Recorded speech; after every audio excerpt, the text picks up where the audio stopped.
Ci troviamo a bordo di un mezzo dei Carabinieri Forestali che ringraziamo per questo aiuto e stiamo facendo la strada degli Scarubbi, una strada che è stata realizzata proprio nel pieno della Prima Guerra Mondiale, una strada che però aveva qualcosa di particolare, sì, perché dalla parte destra, proprio di fianco a noi, c'era il fronte austro-ungarico e da questa parte gli italiani. Quindi questa strada, e adesso l'immagine ci aiuterà, di fatto era un tiro a bersaglio per gli austro-ungarici nei confronti degli italiani, perché era l'unica strada carrozzabile dove si potevano trasportare merci importanti, armi pesanti, l'unica strada che poteva arrivare fino alla prima linea. Adesso scendiamo un attimo, grazie veramente.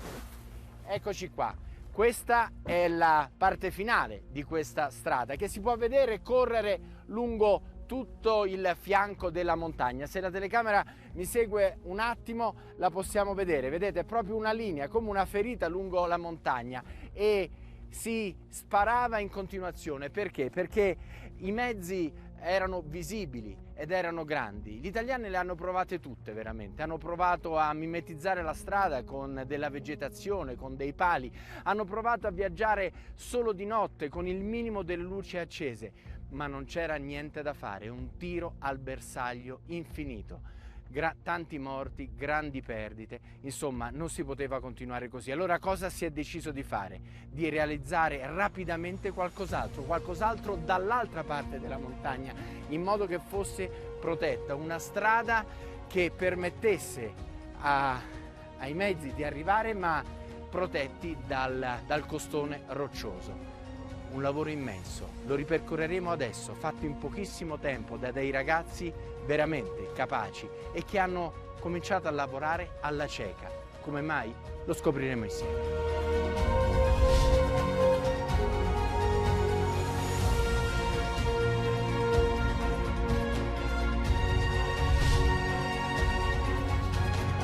Mettiamola così, cerchiamo di fare una fotografia a quello che sta accadendo. Ci troviamo sul Pasubio, alle nostre spalle, dietro questo costone a circa 10-15 km in linea d'aria l'altopiano di Asiago. Qui bisogna costruire una strada, una montagna poco conosciuta da questo versante, senza mappe topografiche. Cosa succede? Bisogna creare una strada di 6.500 metri, 6 km e mezzo e superare un dislivello di 800 metri, dai 1.200 ai circa 2.000, dove ci troviamo adesso. Incaricato di questo inizio di lavori un ragazzo, 19 anni, e era solamente uno studente di matematica, con lui altri 20 ragazzi, dei minatori del genio. Sono passati lungo la costa della montagna, ma in certi punti hanno dovuto scavare delle gallerie. Hanno cominciato il loro lavoro nel marzo del 1917 e lo hanno concluso nel dicembre dello stesso anno, poco più di 9 mesi. Sapete quante gallerie hanno scavato in questo periodo? Adesso ve lo diciamo.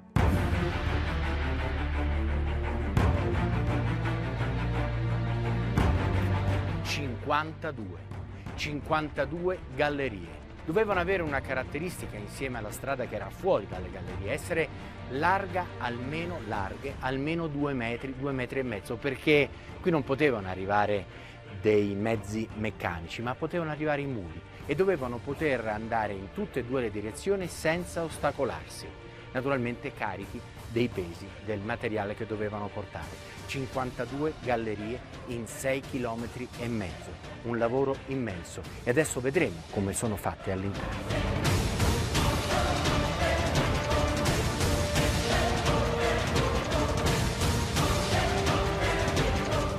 È impressionante, basta un passo falso e si finisce nel vuoto. Un lavoro complesso, con pochi mezzi, pochi uomini, in una stagione difficilissima. Insomma, viene da pensare, come è successo tante volte, che noi italiani, quando ci troviamo in momenti difficili, con pochi mezzi, poche risorse, poco tempo e una situazione ambientale molto complessa, diamo il nostro meglio. Ma dobbiamo ricordare anche il nome del giovane che era a capo dei primi operai che hanno cominciato quest'opera. 19 anni, Ugo Cassina. Andiamo nella prossima galleria.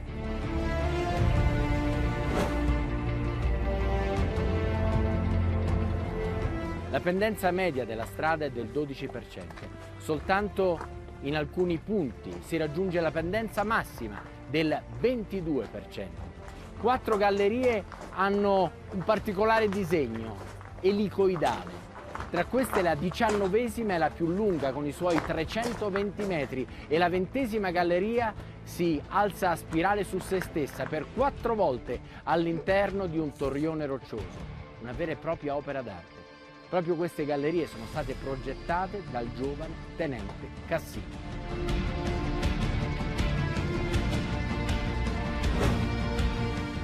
Grazie a questa strada gli italiani poterono rifornirsi e continuare a combattere. Ricordiamo anche una cosa, che sul Pasubio ci furono circa 10.000 morti.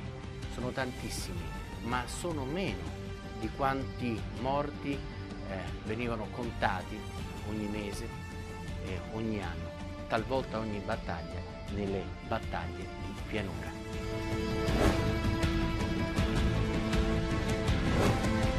Vedete qua come queste gallerie fanno dei tornanti.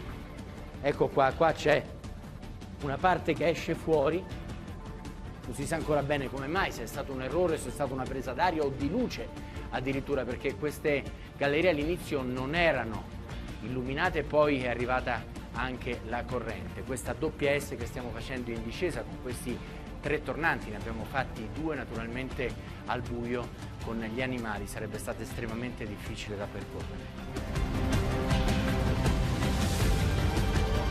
Attenzione qua perché è molto ripida.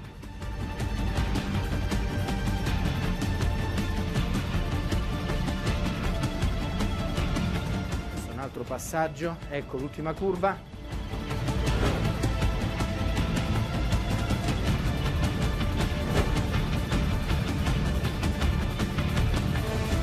Pensate che ogni galleria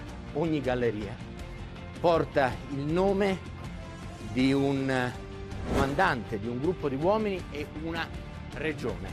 Stiamo uscendo dalla 51esima, si vede proprio che è stata fatta da un battaglione di sardi, così è scritto, e stiamo per entrare nell'ultima delle gallerie, la 52esima. Quando questo lavoro arrivò alla fine ci fu un collaudo e il collaudo lo fece proprio il tenente Cassina. Scrisse sul suo taccuino: collaudo 2 punti, i muli passano. Entrerò adesso nell'ultima galleria, la 52esima, facciamo un salto nello spazio e nel tempo e andremo in prima linea con i soldati, con gli uomini che incontreremo e racconteremo il momento più importante di questa guerra, il momento che ha reso gli italiani prima grandi resistenti e poi vincitori.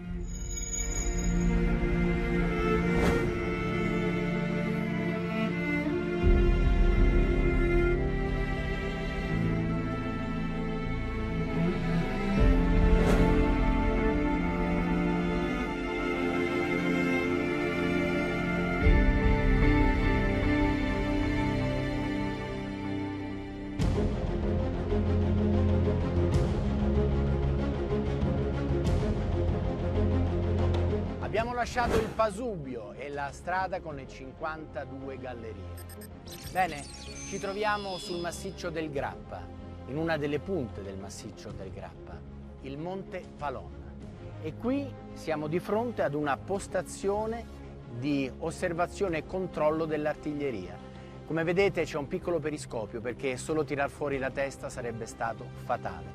Un telefono, 2 persone, e da questo punto si avvertiva il comando sia sui movimenti del nemico sia su dove cadevano i pezzi di artiglieria per aggiustare il tiro. In questo luogo c'era il fronte. Dopo la disfatta di Caporetto, l'Italia aveva riorganizzato un fronte potentissimo in questo luogo. Pensate, da dove mi trovo adesso, alla seconda croce qui in basso, c'erano 60 pezzi di artiglieria e dietro di me si vede in lontananza, e tra poco il drone ci aiuterà, il Piave. A sinistra del Piave gli austro-ungarici, a destra l'Italia con la pianura padana, perché proprio poco più giù si vede il mare, quella è Venezia, e qua comincia tutta la parte dell'Italia fino a sud. Qua si è deciso.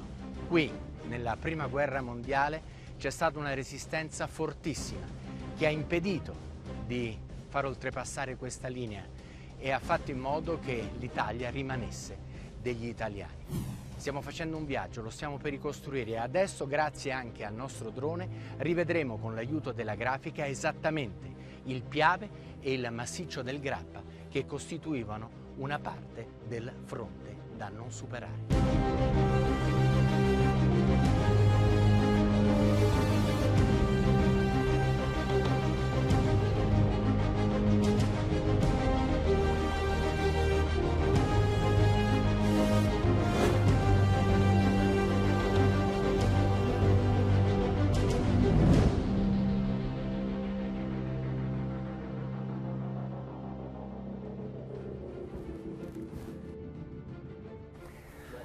Allora, ci troviamo all'interno del comando di questo luogo e come vedete sono circondato da ufficiali adulti.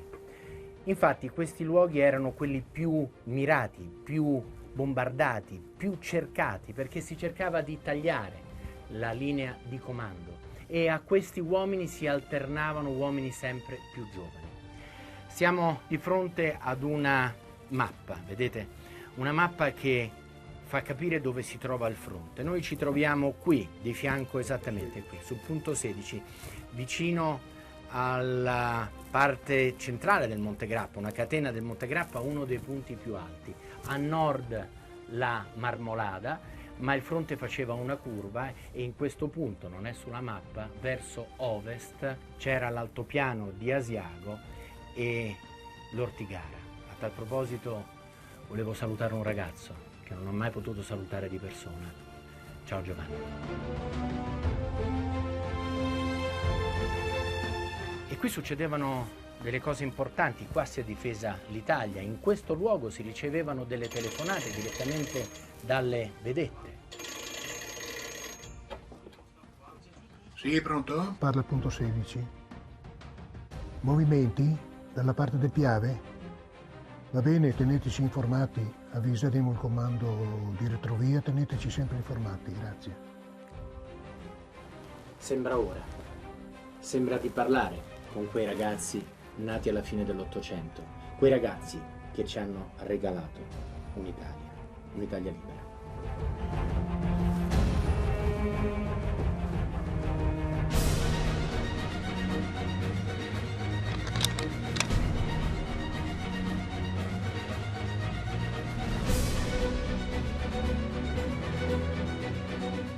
Eccoci qua, siamo nelle trincee, le vere trincee di montagna, qui dove è stato ricostruito tutto, è stato riportato all'origine. Gli alpini di Possagno hanno fatto questo grazie al lavoro, per esempio, di Marino, che ci ha accompagnato qui e a cui diciamo grazie insieme a tutti gli altri volontari. Stiamo vedendo quello che qui succedeva. Tenete conto che la trincea qui era anche alta 2,5 metri, qui c'era il corpo di guardia, vedi se puoi inquadrare questo ingresso che si trovava qui e qui si trova proprio di fronte al nemico. Una prima mitragliatrice sempre presidiata naturalmente, bisognava tenere gli occhi aperti. Passiamo qui sotto, vieni, fai attenzione, qui c'è una piccola galleria che serviva per i rifornimenti e sbuca proprio da qua, infatti era molto protetta, però ecco, bisogna anche dire che questi muretti a secco che sono qui erano anche pericolosi. Perché erano pericolosi? Perché nel caso fosse caduta una granata, tutte queste pietre diventavano delle schegge mortali, perché non erano scavate in profondità, ma avevano appunto queste mura e questi sacchetti per proteggere dai colpi. Qui fuori, proprio a pochi metri, il filo spinato ancora quello dell'epoca, si vede, da qui possiamo capire come poteva essere la vita di trincea. Qui un giovane Rommel era di fronte a qua, dormiva nella neve, e pensate che quello che sarebbe diventata la volpe del deserto nella seconda guerra mondiale, qui era un giovane militare, ma era stato protagonista dell'attacco a Caporetto. Aveva una regola: attaccare, attaccare, sempre attaccare, in ogni momento, in ogni ora, spostando le truppe, simulando di essere molti di più di quelli che in effetti potevano contarsi, per disorientare l'avversario, per farlo sentire in inferiorità numerica. Ma questo con gli italiani non riuscì, perché erano attenti, perché erano precisi, perché erano forti, perché la linea del Piave non poteva essere superata. Attenzione, passiamo di qua, arriviamo più avanti e vediamo anche le divise di questi ragazzi. Vedete le scritte ancora che si possono vedere. Ecco le pallottole che utilizzavano, pallottole che potevano essere utilizzate sia con i fucili sia con le mitragliatrici. Vedete? Chi si leva la maschera muore, tenetela sempre con voi. Questa era la scatola delle pallottole, qui ce ne sono altre, vedete? Insomma, senza mai mollare, rimanendo sempre con grande attenzione. Questa era una postazione di una mitragliatrice, si vede lì in basso la scritta, adesso le riprenderemo più vicina per vederla nella sua interezza. Insomma, Rommel capiva che qui l'avversario era diverso, aveva un altro spirito, un'altra intenzione, un'altra decisione, e scriveva così al tempo proprio queste parole: un attacco frontale senza appoggio dell'artiglieria e delle bombarde non ha prospettive di riuscita. Il nemico domina completamente la cresta rocciosa con numerose mitragliatrici scaglionate in profondità e con batterie da montagna. Possibilità di attaccare con una manovra girante qui non ne esistono. Ci siamo arenati.